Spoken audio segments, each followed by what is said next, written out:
The Amish people live a simple life. They value hard work and respect for the earth. They have been gardening for generations. The Amish have learned to grow food in a way that is good for the soil and good for people.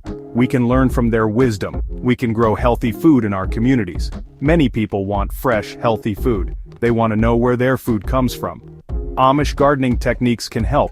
These techniques are simple to learn. They can be used in any garden. Let's explore the world of Amish gardening.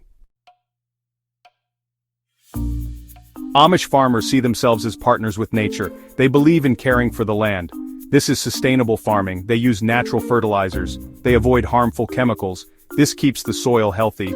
Healthy soil grows strong plants. Amish farmers rotate their crops. This means they plant different crops in the same spot each year. Crop rotation helps control pests and diseases. It also improves the soil. These practices show respect for the land. Amish gardening techniques can be used in raised beds. Raised beds are great for small spaces. They are also good for people who cannot bend over easily. You can build raised beds with wood or stone. Raised beds allow for better drainage. This is important for healthy plant growth. In a community garden, raised beds make gardening accessible. More people can participate. Building a raised bed is easy. First, choose a sunny spot. Mark out the size of your bed. 4 feet by 8 feet is a good size. Next, build a frame with wood or stone. Make sure the frame is level. Line the bottom of the bed with cardboard. This will prevent weeds from growing. Fill the bed with good quality soil. Mix in compost for added nutrients. Now you are ready to plant. Section 5. Nourishing the soil, nourishing ourselves, natural fertilizers. Amish gardeners use natural fertilizers. They make compost from kitchen scraps and yard waste. Compost adds nutrients to the soil. It helps plants grow strong. You can make compost too. Another natural fertilizer is manure. Aged manure from cows or horses is best. It adds nitrogen to the soil. Nitrogen is essential for plant growth. Section 6. Working with nature, not against it, companion planting. Amish gardeners practice companion planting. This means planting different plants together that help each other grow. For example, basil helps repel insects that can harm tomatoes. Planting marigolds near vegetables can deter pests. Marigolds attract beneficial insects. These insects eat harmful pests.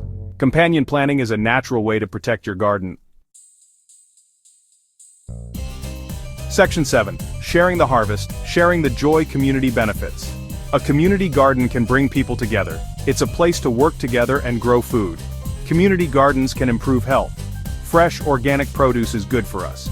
Community gardens build stronger neighborhoods. People get to know each other. They share their knowledge and their harvest. Children learn about nature and where their food comes from.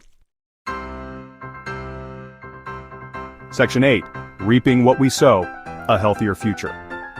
By adopting Amish gardening techniques, we choose a healthier future. We move away from harmful chemicals, we protect our environment, we learn to appreciate the natural world. These techniques remind us that food is precious. It is a gift from the earth. We must treat the earth with respect. In turn, the earth will provide for us. Section 9. Join the movement. Grow your own Amish-inspired garden. Amish gardening techniques offer a way to connect with the land. They teach us to work in harmony with nature. Start your own Amish-inspired garden. You'll enjoy fresh, healthy food. Share your knowledge with others. Together we can build healthier communities. We can create a more sustainable future. Let's learn from the Amish and grow together.